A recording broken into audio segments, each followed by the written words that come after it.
Hello friends, welcome to FSC channel. दोस्तों, FSC channel में आपका स्वागत करता हूं। और चलिए दोस्तों, अगले मॉक टेस्ट पे हम लोग चलते हैं, जो प्रीवियस ईयर के सारे जीएस क्वेश्चन को सॉल्व कर रहे हैं। और ये जो चल रहा है सीरीज, इसमें हम लोग बायोलॉजी के क्वेश्चन अटेम्प्ट कर रहे हैं।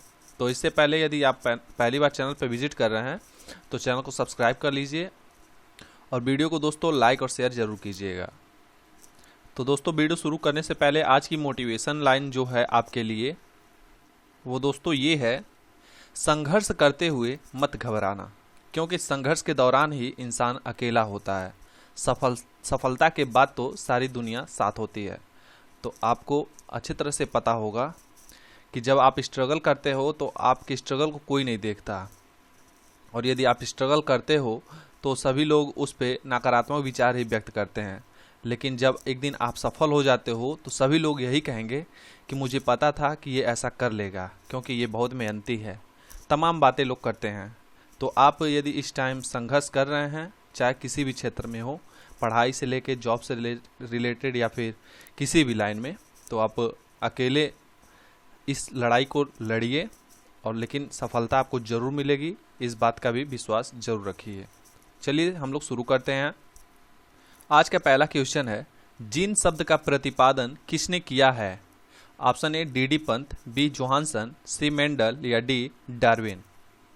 तो जीन शब्द का प्रतिपादन दोस्तों राइट आंसर होगा आपका जॉनसन ने किया। प्रश्न नंबर दूसरा है: जीन्स बने होते हैं ऑप्शन ए आरएनए के, बी प्रोटीनों के, सी डीएनए के या डी डीएनए तथा आरएनए के। तो जो जीन्स होते हैं ह्यूमंस बॉडी के, वो किस चीज के बने होते हैं? तो राइट आंसर होगा आपका ऑप्शन नंबर सी डीएनए के। प्रश्न नंबर 3 है: प्रयोगशाला में सर्वप्रथम डीएनए का संश्लेषण किसने किया था? ऑप्शन ए खुराना ने, बी मिलर ने, सी डार्विन ने या डी इनमें से कोई नहीं। तो प्रयोगशाला में सर्वप्रथम डीएनए का संश्लेषण हरगोविंद खुराना ने किया था। राइट आंसर हो जाएगा आपका ऑप्शन नंबर ए। प्रश्न नंबर 4 है: किसके द्वारा आनुवंशिकता के विज्ञान को आनुवंशिकी कहा गया है? Option A Watson, B Muller, C Mendel या डी इनमें से कोई नहीं। दोस्तों, वीडियो जब भी आप चलाते हो तो पहले वीडियो को रोक लीजिए, उसके बाद ऑप्शन सिलेक्ट कीजिए, उसके बाद आप कैलकुलेट कीजिए आपका क्या आंसर है और मेरे द्वारा क्या बताया गया आंसर है, जिससे आपको अंदाजा लग सके कि कितने क्वेश्चन आपके 25 में से अटेम्प्ट किए हैं और कितने सही हुए हैं। और वो आप अपना कमेंट बॉक्स में जरूर आप बताएं कि इतने क्वेश्चन मेरे सही हुए हैं। दोस्तों, इसका जो राइट आंसर होगा वो होगा Watson, option number A. Question number 5 है: आनुवंशिकी उत्परिवर्तन होता है? Option A chromosome, B ribosome, C RNA या डी इनमें से कोई नहीं। तो आनुवंशिक उत्परिवर्तन दोस्तों राइट आंसर होगा आपका क्रोमोसोम। प्रश्न नंबर 6 है: सेल नाम किस जीव वैज्ञानिक ने सर्वप्रथम दिया था? Option A Brown, B Robert Hooke, C Fleming या डी इनमें से कोई नहीं। तो दोस्तों, इसका जो राइट आंसर होगा वो होगा option number B, Robert Hooke ने। सेल को कोशिका कहा जाता है, आप लोग इसको याद कीजिएगा। प्रश्न नंबर 7 है: कोशिका में प्रोटीन संश्लेषण कहाँ होता है? ऑप्शन ए राइबोसोम में, बी सेंट्रोसोम में, सी गाल्जिकाय में या डी इनमें से कोई नहीं। तो कोशिका में प्रोटीन संश्लेषण राइबोसोम में होता है। आपका राइट आंसर हो जाएगा ऑप्शन नंबर ए। प्रश्न नंबर 8 है: 80% से अधिक सेल में पाए जाने वाला पदार्थ क्या है? ऑप्शन ए जल, बी खनिज, सी प्रोटीन या डी चर्बी। तो 80% से भी अधिक जो कोशिका में पाए जाने वाला पदार्थ है वो जल होता है। राइट आंसर आपका हो जाएगा ऑप्शन नंबर ए। प्रश्न नंबर 19 है: गाल्जिकाय का प्रमुख कार्य है? ऑप्शन ए पाचक रस उत्पन्न करना, बी स्रावी, सी श्वसन या डी ये सभी। दोस्तों, इसका जो राइट आंसर होगा, गाल्जिकाय का जो प्रमुख कार्य होता है वो होता है श्रावण, यानी कि स्रावी। प्रश्न नंबर 10 है: किसकी उपस्थिति के कारण किसी पादप कोशिका और पशु कोशिका में अंतर पाया जाता है? ऑप्शन ए कोशिका भित्ति, बी कोशिका कला, सी केंद्रक या डी इनमें से कोई नहीं। किसकी उपस्थिति के कारण किसी पादप कोशिका और पशु कोशिका में अंतर पाया जाता है? तो राइट आंसर आपका हो जाएगा ऑप्शन नंबर ए कोशिका भित्ति। प्रश्न नंबर 11 है, कौन सा अंगक प्रायः जंतु कोशिका में उपस्थित नहीं होता है? ऑप्शन ए गाल्जिका, बी माइटोकॉन्ड्रिया, सी लवक या डी माइटोकॉन्ड्रिया और लवक। ये जंतु कोशिका में उपस्थित नहीं होते हैं। जब जंतु कोशिका और पादप कोशिका के बीच में अंतर आप पढ़ेंगे तो वहीं से ये क्लियर हो जाएगा। इसका राइट आंसर हो जाएगा लवक। जंतु कोशिका में लवक उपस्थित नहीं होते हैं। प्रश्न नंबर 12 है, निम्नलिखित में से कौन सा कोशिकांग डीएनए रखता है? ऑप्शन ए गाल्जिका, बी माइटोकॉन्ड्रिया, सी लाइसोसोम या डी सेंट्रियोल।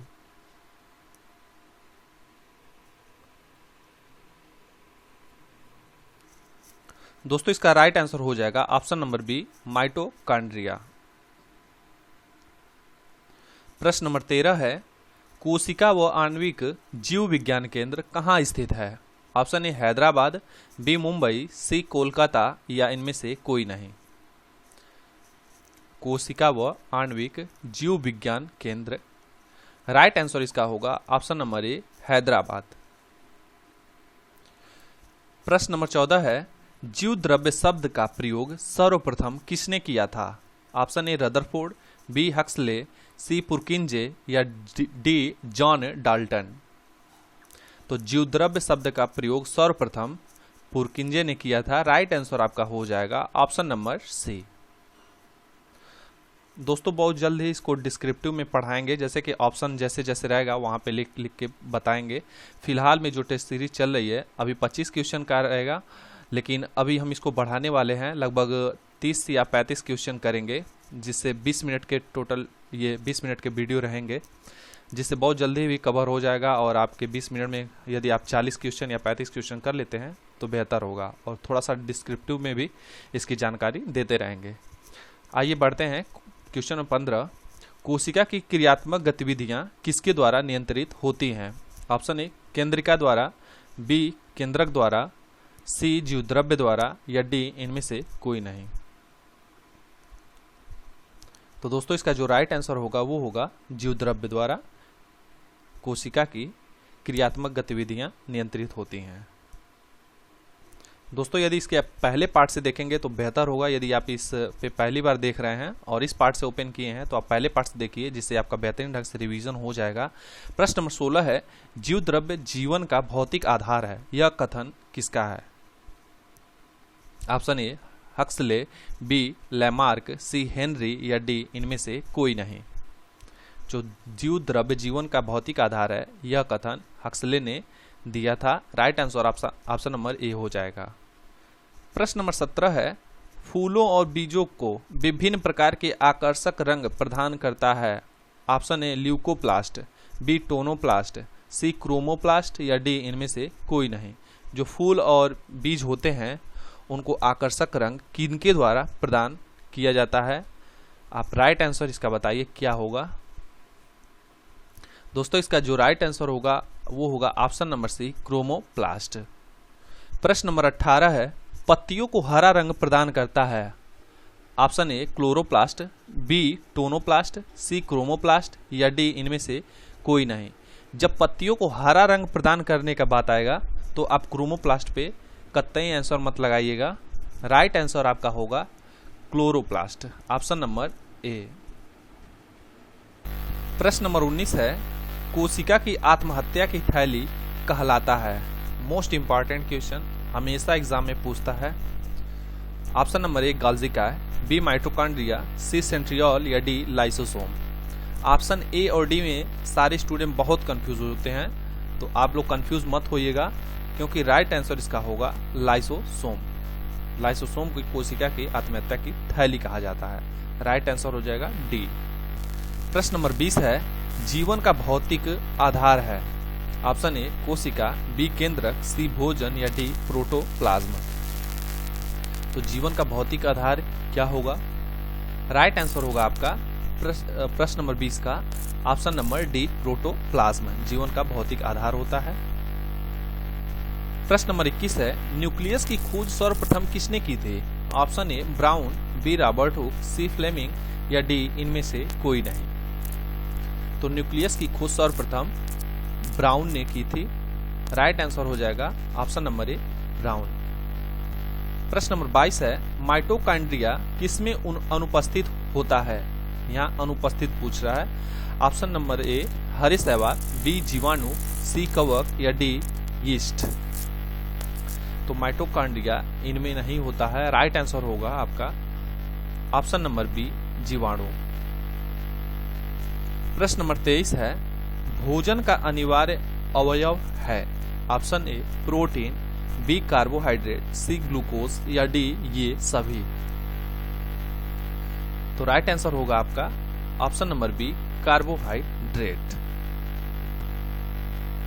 प्रश्न नंबर 24 है निम्नलिखित में से कौन सा पदार्थ मानव शरीर में ईंधन का काम करता है? ऑप्शन ए विटामिन, बी जल, सी प्रोटीन या डी कार्बोहाइड्रेट। इस चीज को ग्रहण करने से तुरंत एनर्जी मिलती है। तो राइट आंसर आपका होगा कार्बोहाइड्रेट। ऑप्शन नंबर डी सही है।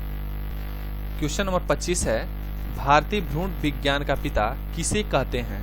Option A professor Iyengar, B sir J C Bose, C professor P Maheshwari या डी प्रोफेसर बिरबल साहनी। तो भारतीय भ्रूण विज्ञान का पिता प्रोफेसर पी माहेश्वरी को कहा जाता है। राइट आंसर हो जाएगा आपका ऑप्शन नंबर सी। तो दोस्तों आज की ये 25 क्वेश्चन लगभग कंप्लीट हो गए और इसमें कोई एरर रह गया हो तो आप कमेंट बॉक्स में जरूर बताएं। वैसे मैं पूरी कोशिश करता हूं कि कोई एरर न रह जाए। हालांकि इसमें थोड़ा सा डिस्क्राइब नहीं किया हूं लेकिन जल्द ही डिस्क्राइब किया जाएगा। और बेस्ट रिवीजन है, आप लोग रिवीजन करते रहिए और वीडियो को दोस्तों को हर जगह शेयर कीजिए। जो भी लोग तैयारी करते हैं railway, NTPC, group D, SSC, जो भी वनडे एग्जाम्स होते हैं उन सारे एग्जाम के लिए ये सारे क्वेश्चन मोस्ट इम्पॉर्टेंट है और यहीं से सीधे सीधे क्वेश्चन पूछ लिया जाता है। उनके पूछने का तरीका थोड़ा सा अलग हो सकता है लेकिन क्वेश्चन यहीं से बनते हैं। तो दोस्तों आज की वीडियो यहीं समाप्त होती है। तब तक के लिए धन्यवाद। Take care, bye bye.